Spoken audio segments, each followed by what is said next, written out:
जैसा कि हमने लास्ट एपिसोड में देखा था, जैसे ही इज़ुबी को चोट लगती है, शिनवू की भी तबीयत खराब होने लगती है। संग्युल इज़ुबी को घर ले जाता है और वहाँ शिनवू की मॉम भी उसे फ्लोर पर पड़ा हुआ देखती हैं।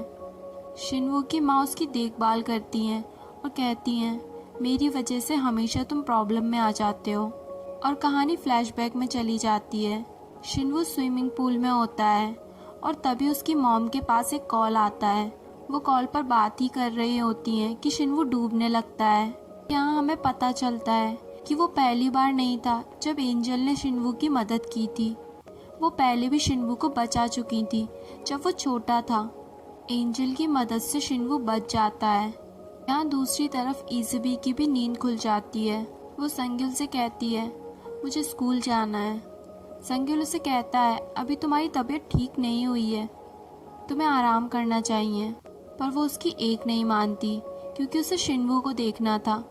और वहाँ शिनवू, वो भी इज़ुबी को देखने के लिए तड़प रहा था। इतनी बीमारी की हालत में भी वो तैयार होता है और स्कूल के लिए निकल जाता है।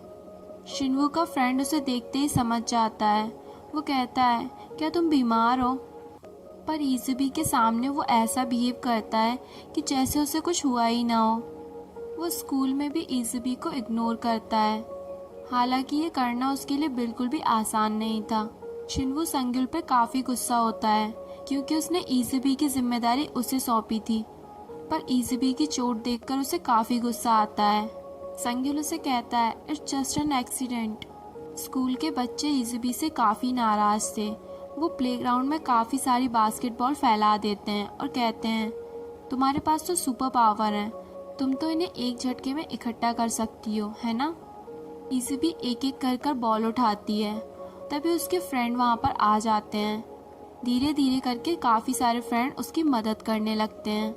पर अचानक से इज़ुबी की तबीयत खराब हो जाती है और वो फेंट होकर गिर जाती है। और उसी के तुरंत बाद शिनवू के हार्ट में फिर से वही पेन होने लगता है। उसका फ्रेंड उसे रेस्ट रूम में ले जाता है और आराम करने को कहता है। वो अपने फ्रेंड से कहता है, मेरा दिल काफ़ी भारी हो रहा है, मुझे कुछ समझ नहीं आ रहा। उसके सो जाने के बाद इज़ुबी उसके पास आती है। वो उसे छूना चाहती है पर फिर वो वहाँ से चली जाती है। शिनवू स्कूल में ह्यूमन एंजल को देखकर चौंक जाता है और टीचर के सामने ही उनसे बात करने लगता है। टीचर कहते हैं, क्या तुम इन्हें जानते हो? ये अपने स्कूल के सीईओ हैं। दोनों अकेले में बात करते हैं। वो शिनवू से कहते हैं, क्या तुम इज़ुबी के हाथ में बने उस मार्क के बारे में कुछ पूछने आए हो? शिनवू फिर से चौंक जाता है और कहता है, पर आपको कैसे पता? ये सब छोड़ो और ये बताओ कि तुम कैसे हो? तुम्हारी तबीयत कुछ ठीक नहीं लग रही। मैं जानता हूँ कि प्यार में लोग शेयरिंग करते हैं, पर तुम दोनों का तो दर्द भी सेम है।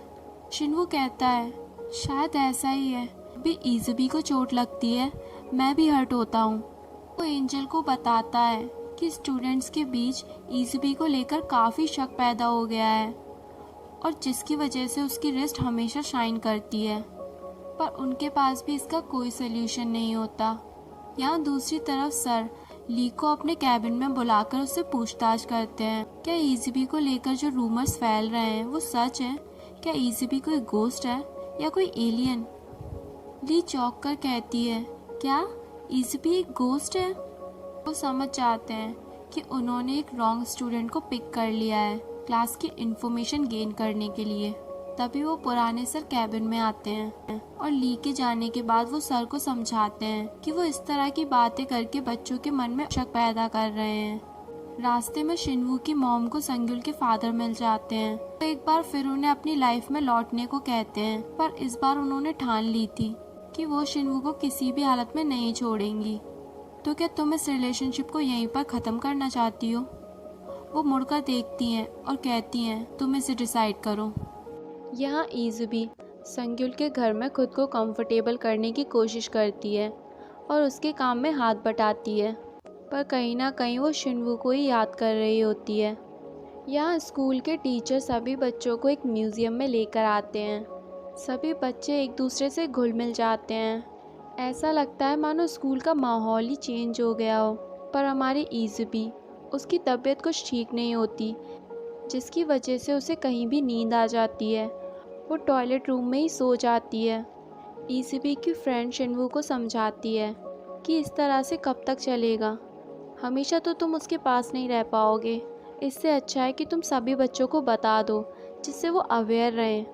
अगर फिर भी उन लोगों ने ईज़बी को टच करने की कोशिश की, अगर वो डिसअपियर हो गई तो वो उसे विश्वास दिलाती है कि जिस तरह तुम्हारी प्रॉब्लम में सब ने तुम्हारी हेल्प की थी, वो ईज़बी की भी हेल्प करेंगे। वो समझेंगे कि ईज़बी भी हमारी दोस्त है। और फिर क्या, वो एक पैम्पलेट तैयार करते हैं और सभी बच्चों को बांटने लग जाते हैं। जैसे ही एक एक बच्चा उस पैम्पलेट को पढ़ता है, सभी के चेहरे देखने लायक होते हैं। वो स्कूल के हर एक बच्चे को वो पैम्पलेट बांटते हैं, पर वो स्कूल के उस बैड बॉय को तो भूल ही जाते हैं। उसे एक बेंच पर ईज़बी लेटी हुई मिल जाती है। ये उसके लिए अच्छा चांस था। वो उसकी रिस्ट को छूने ही वाला होता है कि पीछे से संग्युल आ जाता है और उसे रोक देता है। दोनों जैसे ही मुड़कर देखते हैं, ईज़बी वहाँ नहीं होती। संग्युल उस पर काफ़ी गुस्सा होता है। वो कहता है, अगर मुझे ईज़बी नहीं मिली तो मैं तुम्हें छोड़ूंगा नहीं। सभी बच्चे ईज़बी को ढूंढने में लग जाते हैं। शिनवू उसे ढूंढते ढूंढते परेशान हो जाता है और एक ऐसे रूम में चला जाता है जहाँ कैमरा लगा होता है। वो कैमरे के सामने कहता है, तुम अभी भी यही हो ना? अगर तुम्हें मुझे इस तरह से छोड़ के जाना था तो तुमने मुझसे प्यार ही क्यों किया? मुझे खुद के लिए इतना पागल क्यों बना दिया कि मैं तुम्हारे बिना अब रह ही नहीं पा रहा हूँ? तुमने प्रॉमिस किया था ना कि तुम हमेशा मेरे साथ रहोगी। सारे बच्चे इसे लाइव देख पा रहे थे। प्लीज़ तुम लौट के आ जाओ या फिर मुझे भी यहाँ से ले जाओ। मैं तुम्हारे बिना नहीं रह सकता। वो रोता है, वो टूट सा जाता है। तभी ईज़बी पीछे से आती है और उसे हग कर लेती है और कहती है, मैं यहीं हूँ और हमेशा तुम्हारे साथ रहूँगी। ये सीन काफ़ी हार्ट टचिंग था।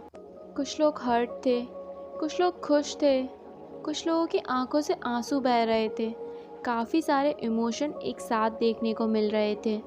ह्यूमन एंजल एंजल को समझाते हैं कि अब तुम हर हद पार कर रहे हो और मैं ये बिल्कुल नहीं देख सकता। वो उसे वार्न करते हैं कि आगे से वो ऐसी हरकत नहीं करे।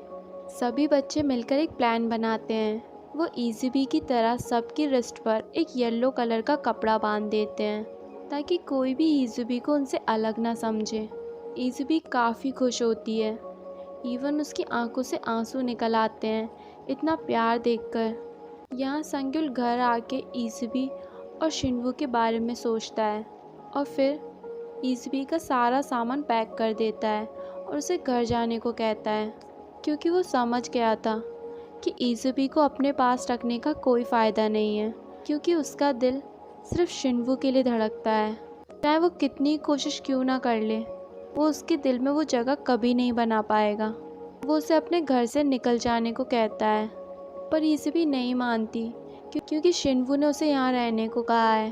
वो संग्युल से रिक्वेस्ट करती है कि वो दरवाज़ा खोले, पर बेचारा संग्युल, वो भी अपनी फीलिंग्स के आगे हार मान चुका था और ईज़बी को खुद से दूर करना चाहता था। ये लव ट्रायंगल इतने पेनफुल क्यों होते हैं? शिनवू की माँ संग्युल के लिए कुछ गर्म कपड़े भिजवाती हैं। वो कहती हैं, संग्युल को काफ़ी जल्दी कोल्ड हो जाता है, तो तुम उसे ये कपड़े दे देना। यहाँ दूसरी तरफ वो बैड बॉय ईज़बी को संग्युल के घर के बाहर देख लेता है और एक बार फिर उसे मौका मिल जाता है ईज़बी को परेशान करने का। वो ईज़बी से संग्युल को लेकर भी काफ़ी गुस्से में था, क्योंकि कहीं ना कहीं उसकी स्टोरी संग्युल से मिलती थी। वो संग्युल का पेन समझ पा रहा था। वो कहता है, सभी बच्चे तुम्हारा सीक्रेट छुपाना चाहते हैं, है ना? तुम्हें बचाना चाहते हैं, पर मैं उनसे अलग हूँ। मैं तुम्हें रिवील करूँगा। यहाँ दूसरी तरफ शिनवू को भी दिखाया जाता है। वो संग्युल के घर के लिए निकल जाता है, पर जैसे जैसे वो बैड बॉय ईज़बी के पास आता है, शिनवू के हार्ट पे दर्द होने लगता है। वो समझ जाता है कि ईज़बी प्रॉब्लम में है। वो इतने पेन में भी चलता है और संग्युल के घर की तरफ जाता है। ईज़बी घर का गेट खटखटाती है। संग्युल भी उठने की कोशिश करता है, पर वो गिर जाता है। वो बैड बॉय जैसे ही उसके हाथ को टच करने की कोशिश करता है, तेज़ रोशनी निकलती है और इसी के साथ हमारा ये एपिसोड यहीं पर ख़त्म हो जाता है।